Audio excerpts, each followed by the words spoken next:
Análisis y profundidad. Radiograma. A ver, este espacio se llama Causa y Efecto y los contratos justamente tienen una causa y un efecto. Y hoy, hay que decirle a los auditores, si usted firma un contrato, yo creo que hemos aprendido todos, queda absolutamente claro. No es necesario que llegue a inscribirse al conservador en ese momento, porque usted después se transforma en un título ejecutivo, puede igual pelear esa inscripción. Pero ha quedado claro que la firma de un contrato genera, evidentemente, hay consecuencias jurídicas. Genera las consecuencias respectivas, obviamente. ¿Y por qué lo decimos? Obligaciones, deberes. Las obligaciones y deberes.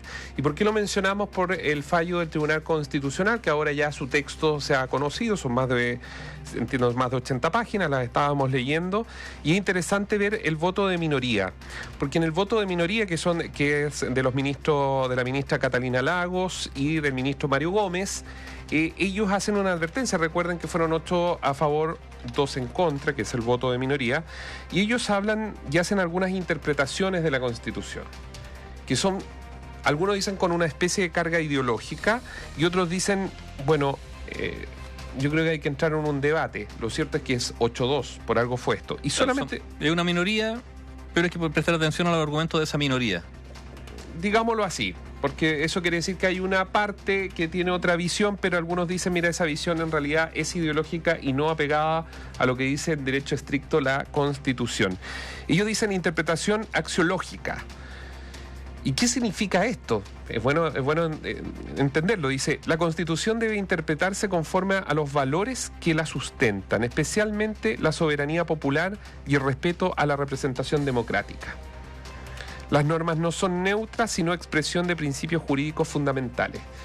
Bueno, aquí está el juego de la fe pública que había sido vulnerada y por eso. Entonces, la interpretación que se da... Sí, mira, a ver, es muy complicado porque en el fondo, si tú pones por encima de la Constitución el valor de la representación popular, eso le podría dar, digamos, a toda persona elegida por votación directa, por ser representante popular, una especie de autonomía frente a la ley, o un espacio, esto es una opinión mía, el término, o un espacio de impunidad del que no gozaría otro ciudadano. Entonces, desde esa perspectiva, por ejemplo, hay una serie de alcaldes que están siendo hoy día enjuiciados, y la pregunta es si ameritan ser enjuiciados o no por haber sido elegidos o no por votación popular, y de todos los sectores, ¿no es cierto? O si, por haber sido elegido, un tribunal puede constatar que tú has cometido un delito, pero la pena puede no privarte del ejercicio de seguir siendo alcalde. Por ejemplo, estoy, digamos, tratando de sacar conclusiones de un principio general que se está usando ahí, con el cual se quería exculpar, o se pretendía exculpar a Isabel Allende por el solo hecho de haber sido elegida senadora. Y por lo tanto, ese respaldo popular, de acuerdo a esa interpretación, la dejaría inmune ante la transgresión, por ejemplo, de la Constitución. Pero además, este fallo, y además esto es algo que no debería tener controversia, los contratos son contratos. No existe un contrato especial porque es una entidad pública con personas privadas, no existe un contrato especial entre una empresa con una municipalidad, no existe, no, los contratos puede ser usted, yo, Nivaldo, yo, el gobierno, no voy a decir yo, un tercero, da lo mismo, los contratos son contratos y eso también ha quedado absolutamente acreditado en este mismo fallo del Tribunal Constitucional respecto a que si se firmó o no se firmó. A ver, el contrato se firmó, lo que no se hizo, lo que no se ha hecho, no hay una resiliencia, pero tampoco se ha inscrito en el conservador de bienes raíces. Por no estar en este proceso registral, no quiere decir que el contrato no exista. Y esto es muy interesante porque yo creo que aquí se van a abrir varios debates. Además da certeza jurídica de que los contratos son contratos.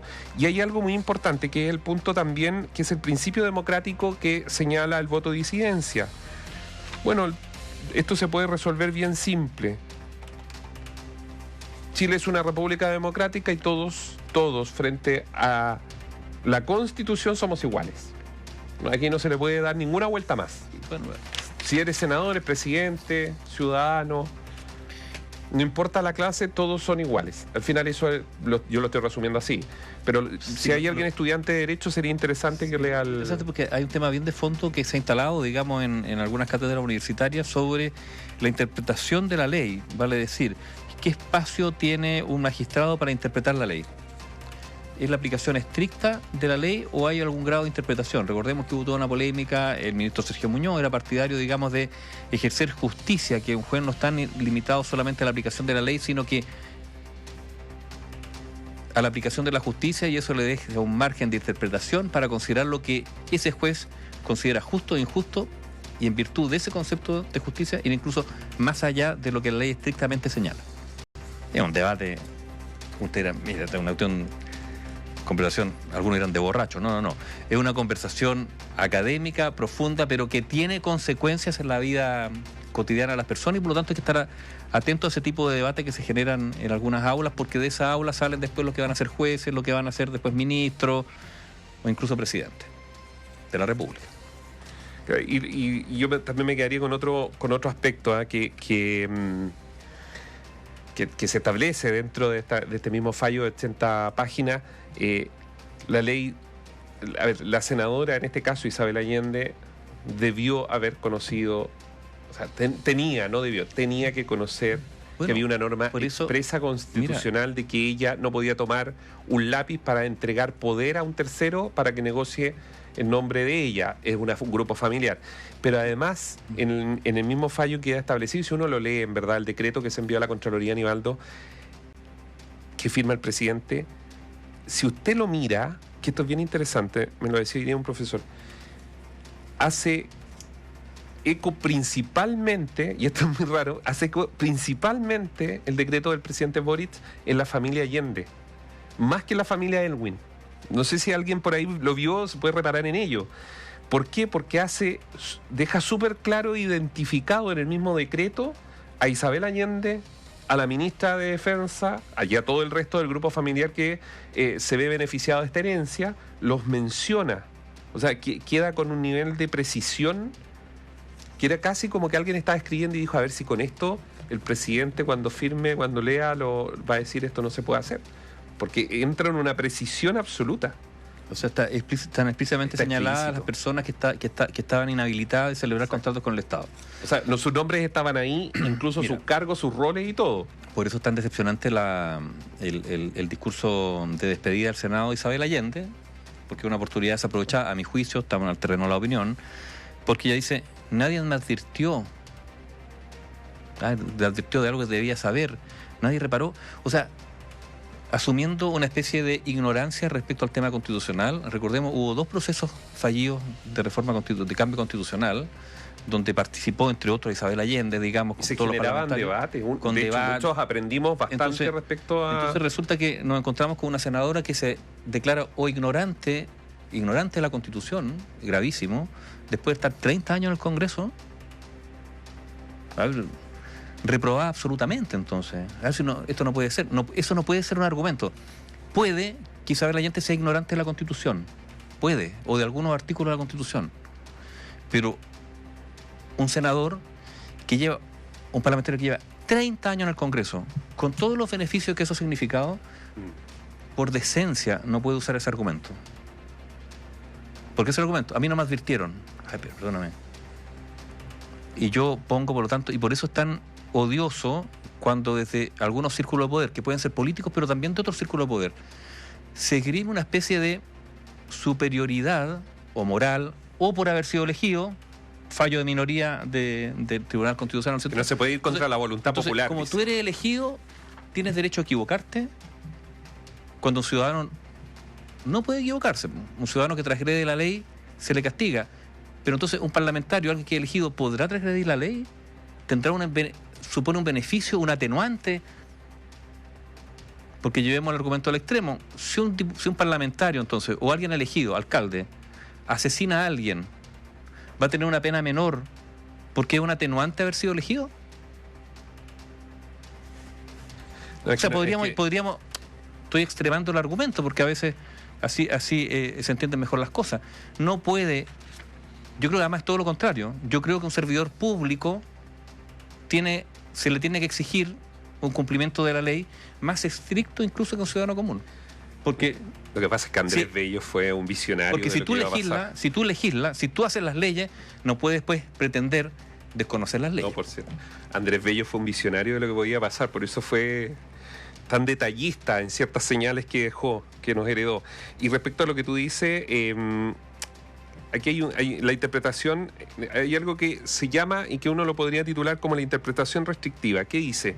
Dice la minoría, dice: las normas que establecen sanciones como la pérdida del cargo parlamentario son de derecho estricto y deben interpretarse de manera restrictiva. La disidencia advierte que el tribunal debe ejercer esta facultad con extremo cuidado debido a su carácter excepcional y su impacto político.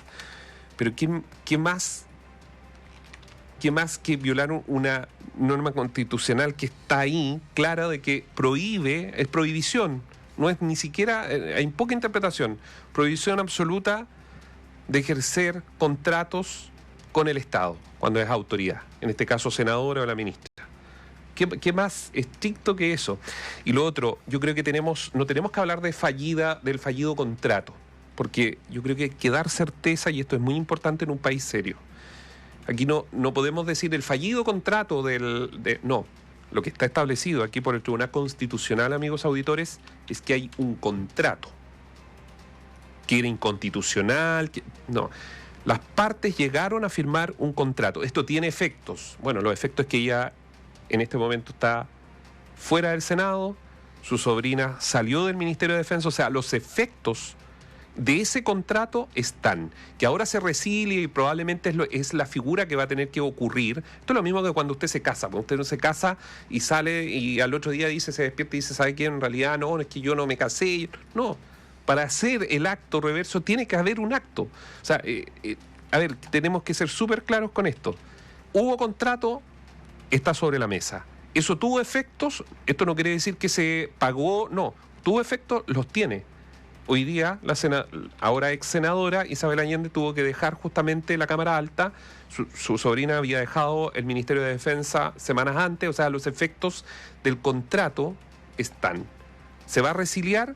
Eso lo vamos a tener que conocer probablemente en las próximas horas. Yo me imagino que ya hay conversaciones para echar atrás ese contrato y darle su efecto de término, por cierto, a la acción que comenzó en septiembre con las conversaciones, con las tasaciones, las negociaciones, y que ha terminado hoy día cuando se conoce el fallo del Tribunal Constitucional. Información independiente, opinión independiente.